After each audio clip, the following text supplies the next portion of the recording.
Good afternoon, brothers and sisters. Our next talk is entitled What is God like? What is God like? I think, however,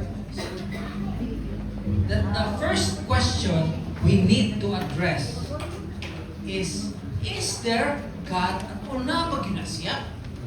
Is it not perhaps a figment of our imagination or hallucination?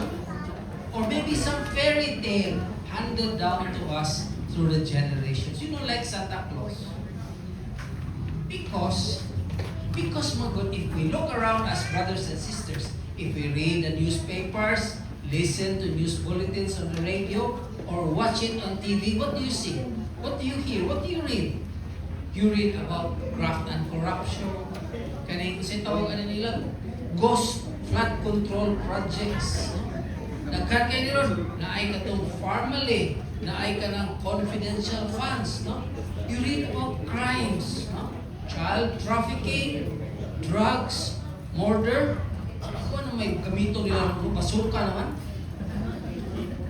Murder. You read about calamities. The fire in Hong Kong, Latok Adlaw. No? And then there's the earthquake in Bogo. Niya, daghan kay napiktuhan sa Typhoon Ino. No? Ang kisa masay nakalimot sa COVID, pagpapaganito, no? COVID-19, sus kadaghan ito na ang angin, tibok kalimutan. We read about sufferings, hunger, famine, starvation. We read about conflicts, Iran, Israel, Ukraine, Russia, Israel, Hamas. Sige lang gubat. No? You read about terrorism. No? ISIS, Al-Qaeda, 911. I remember watching a CNN news coverage of the Bosnian conflict. Niya atong coverage, they showed a footage of a little boy. And he was on the side of a street and he was shake niya ang babae, iya siguro ang mother. He was shaking, trying to wake up his dead or dying mother. His father, his siblings had all probably died earlier in the conflict. And now this woman, perhaps his last surviving relative, lay dying, perhaps even dead. Who was going to take care of him now? Yeah, at the background, this was on the side of the street, and at the background, you could see people passing by.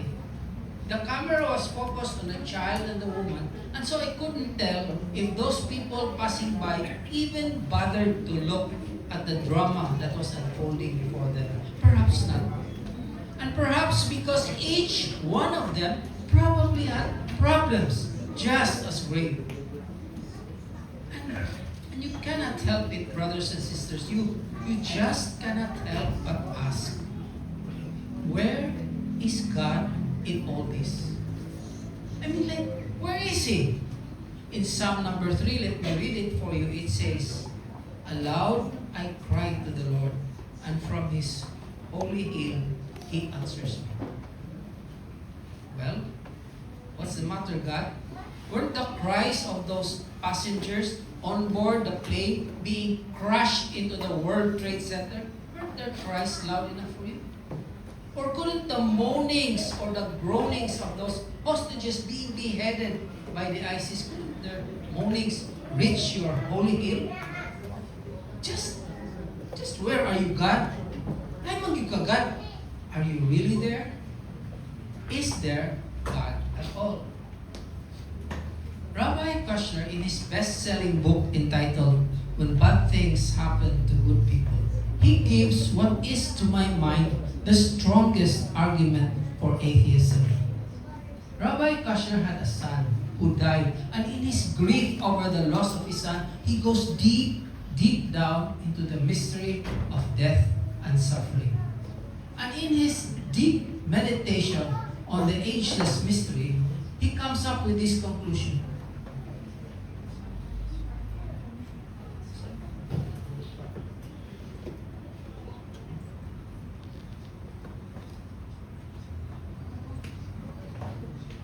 in his deep meditation on this ageless mystery, he comes up with this conclusion. Rabbi Kushner says, God is either not all-powerful, or He is not all-knowing, or He plain and simply doesn't care. He is not all-powerful, and that is why He couldn't prevent the death of His Son. That is why He couldn't prevent the waves from crashing into Japan.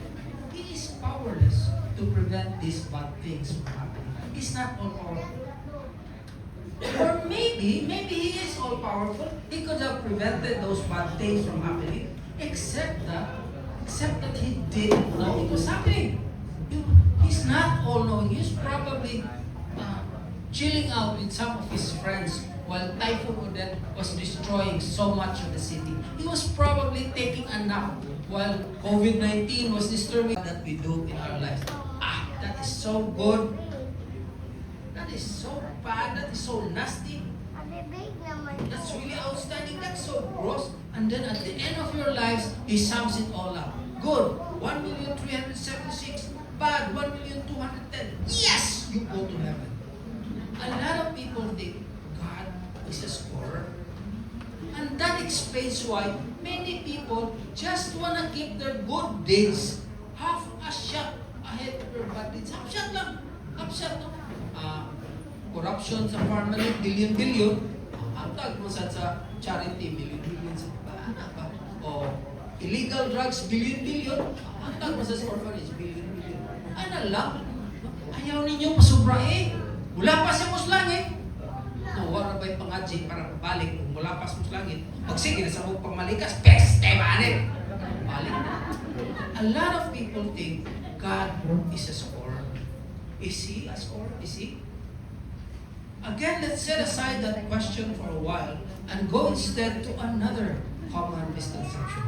And another common misconception is that a lot of people think na kanibitaw si God. Si God is so big, huge, majestic, magnificent, as in awesome. And He is so far away, way up in Mount Zion, wherever that may be. And from His throne in Mount Zion, He can just barely hear us. He can just barely see us. He is a distant and uncaring God. And these are the people who walk on their knees, magluhod, from the door to the altar, who attend masses every day, and then their unmarried teenage daughter becomes pregnant.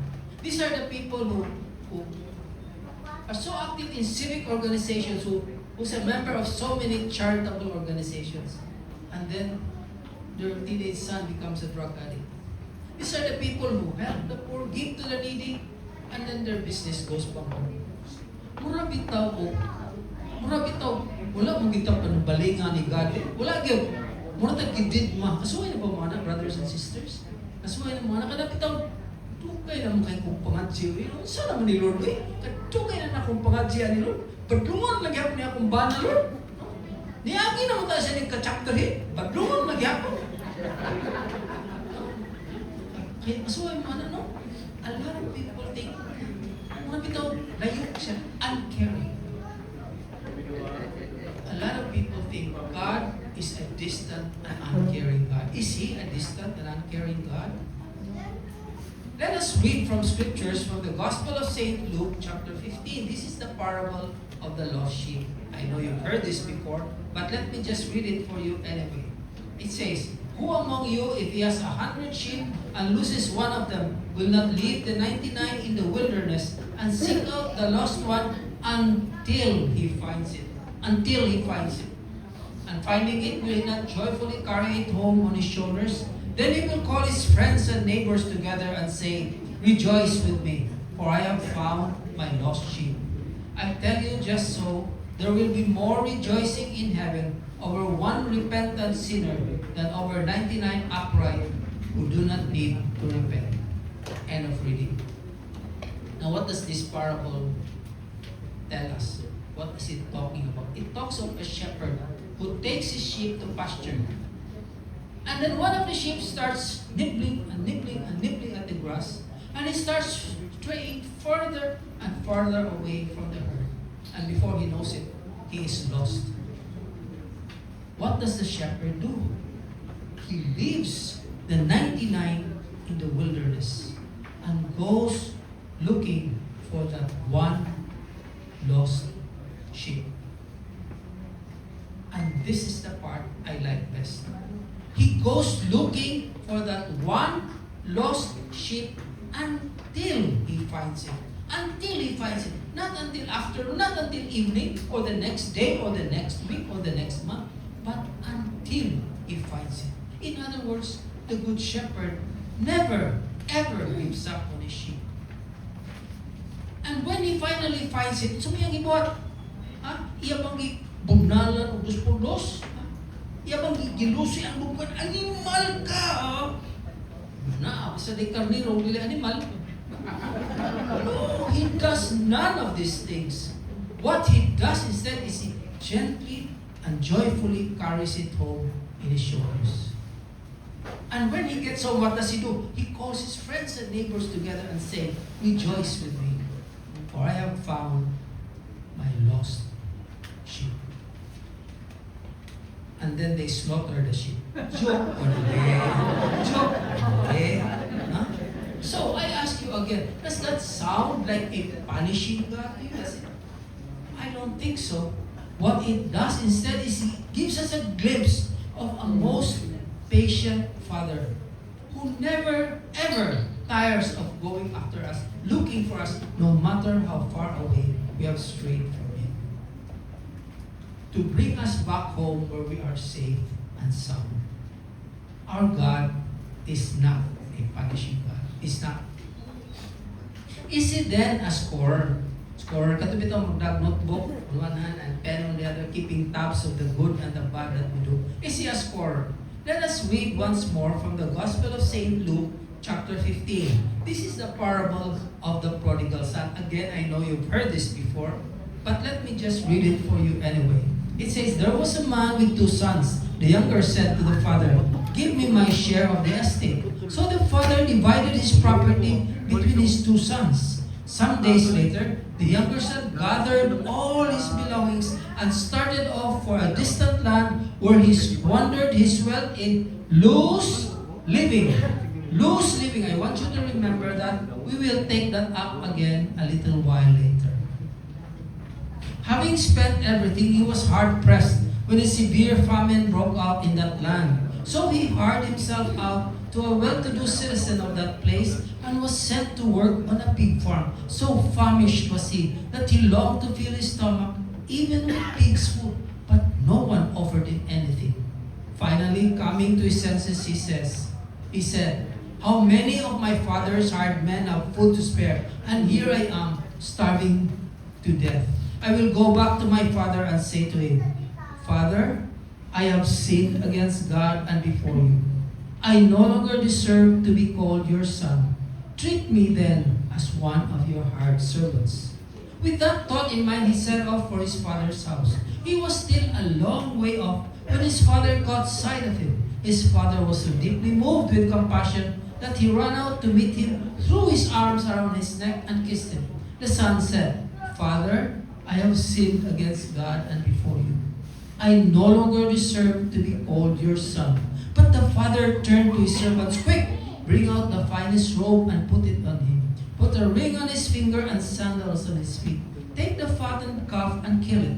We shall celebrate and have a feast, for this son of mine was dead and has come back to life. He was lost and is found.' And the celebration began." Now, there were 3 things, 3 sentences the son was planning to say to the father. What were they? It says here, "Father, I have sinned against God and before you. I no longer deserve to be called your son. Treat me then as one of your hired servants." But when he finally got to meet his father, he managed to say only the first 2. And why is that? Why? Because the father interrupted him. It says here, but the father turned to his servants, "Quick, bring out the finest finest robe and put it on him. Put a ring on his finger and sandals on his feet. The father interrupted him. Now what is that telling me? What is that telling? That's telling me that with our God, no explanation is necessary. None at all. None at all. He doesn't care how many people you've killed, how much money you've stolen, how many kilos of illegal drugs you've sold, how many women you've slept with, or men, depending on your preferences. He doesn't care how many pieces of bond paper you've taken from your office and given to your children for your homework. He doesn't care about any of that. All he cares about is that you come back home to him with a humble and contrite heart. That's all. No questions, no explanations. So I ask you again, brothers and sisters, does that sound like a scorer to you? Someone who would ask for an accounting, how the money was spent, how the property was used. Wag yun question. No question, no explanation. He's just overjoyed that the son is back home with him, safe and sound. Our God is definitely not a scorer.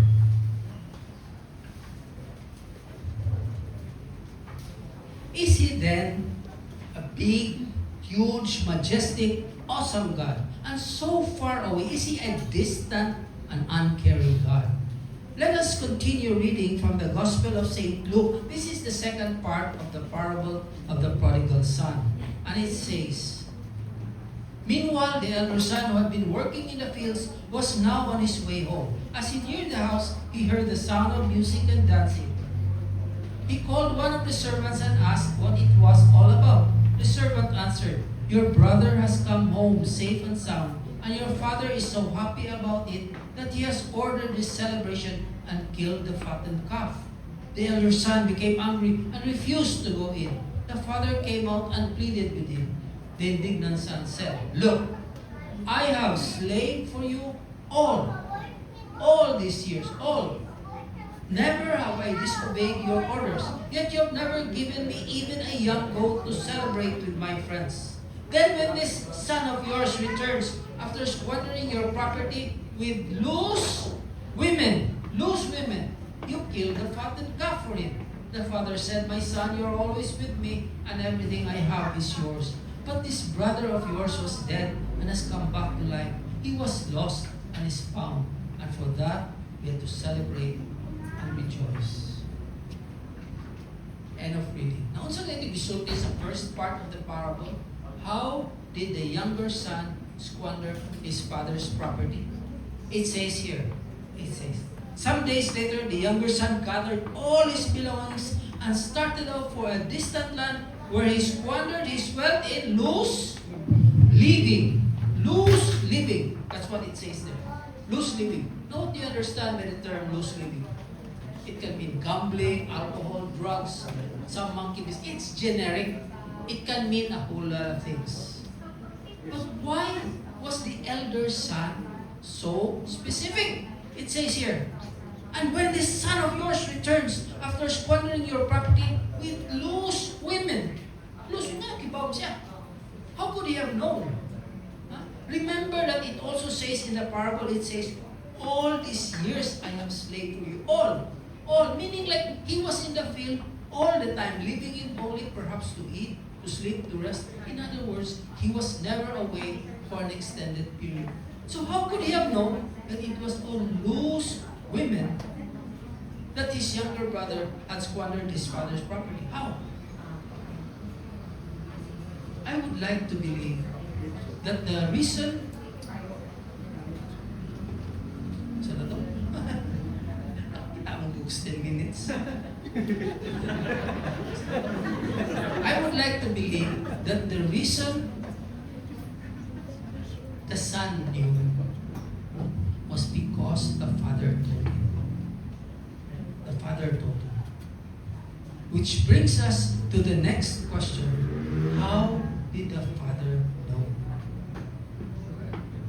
Now, this is not the official Vatican interpretation, but you'll have to go to Rome for that. But I would like to believe that the reason the father knew was because although the son, the younger son, left the father never left the son. He was with him all the time. Careful not to get in his way, but very close by nonetheless. And I would like to believe that at that crucial moment, when the son finally comes to his senses, what a fool I've been. So many of my father's hired men have food to spare, and here I am starving to death. I would like to believe that at that crucial moment, it was then that the father revealed himself to his son. What joy he must have felt that his son has finally come to his senses. He must have danced for joy. But did you ever stop to wonder, how can he do it? How can he endure all the rejection, all the unfaithfulness, all the pain that the younger son caused him every time he sinned? How can he do that? Or for that matter, how can he endure all our own rejection, all our own unfaithfulness, all the pain that we cause him every time we sin? How can he do that? He can do that, brothers and sisters, because our God is not a quitter. He never, ever quits on us. And He knows. He knows with absolute certainty that at some moment in our lives, we too, just like that prodigal son, we too are going to come to our senses. He knows that one day, we will all go back to Him with humble and contrite hearts. Perhaps, brothers and sisters, perhaps, that moment is now. Perhaps today is that day of reconciliation. For as it says in the book of Psalms, if today you hear His voice, harden not your hearts. Our God is not an uncaring God. He is not a distant God. Instead, He is someone so very close to us, closer than we can imagine. Oh yes, He is big. He is very big, but not so big so as not to fit into your hearts. And that is where He is right now, knocking gently at the door of your hearts. And He has only 3 words He would like to say to you. And those 3 words are, I love you. And it's not like He loves man or mankind or humanity. He loves you, Brother Erwin. Yes, He does, passionately. And He loves you, Sis Dorothy, intensely. And He loves you, Sis Marife, passionately. He loves us individually, personally, uniquely, unconditionally. God loves us completely. And it's not like He loves us after we have become saints. It's not like He loves us after we have finished the Christian life program. From our mother's womb, He loves us with an eternal love. And it's not like He loves us because we're so very lovable. It's not like He loves us because we so richly deserve to be loved. In fact, we do not deserve to be loved at all. But He loves us anyway. Ask me why. Come on, guys, ask me why. Why? Because that, dear brothers and sisters, is the nature of God. That is the answer to our question. This question. God is love. Say that with me, brothers and sisters. All together we say, God is love. You can do better than that. Say it like you mean it. All together we say, God is love. One more time. God is love. Yes, He is. Yes, He is. And this love of God finds expression in different ways to different people. To someone who is sad, He is the loving comforter. To someone who is sick, He is the divine healer. To someone in need, He is the generous provider. To someone who is lost, in trouble, or in danger, He is the safe refuge. And to me, sinner. He is my merciful Lord and Savior. Brothers and sisters, God has made His intentions known to you. He has made His love known to you. Now the ball is in your court. The next move is yours. The parable of the prodigal son ends without telling us whether the elder son finally went inside and joined the celebration. It's like Jesus is asking us to fill in the blanks. It's like Jesus is asking us to supply the conclusion. It's like Jesus is asking, how about you, brother? Are you finally going to come in and join the celebration? Or how about you, sister? Are you finally going to come in and be counted among God's people? Or how about you, sister? Are you finally going to come in and savor the place God has prepared for you from the beginning of time? Brothers and sisters, God awaits your response. May His name be praised forever and ever. Amen. Please listen to this song and allow God to speak. I'm sorry, it's not.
Glory be to the Father, and to the Son, and to the Holy Spirit, as it was in the beginning, is now, and ever shall be, world without end. Amen. I have some discussion starters.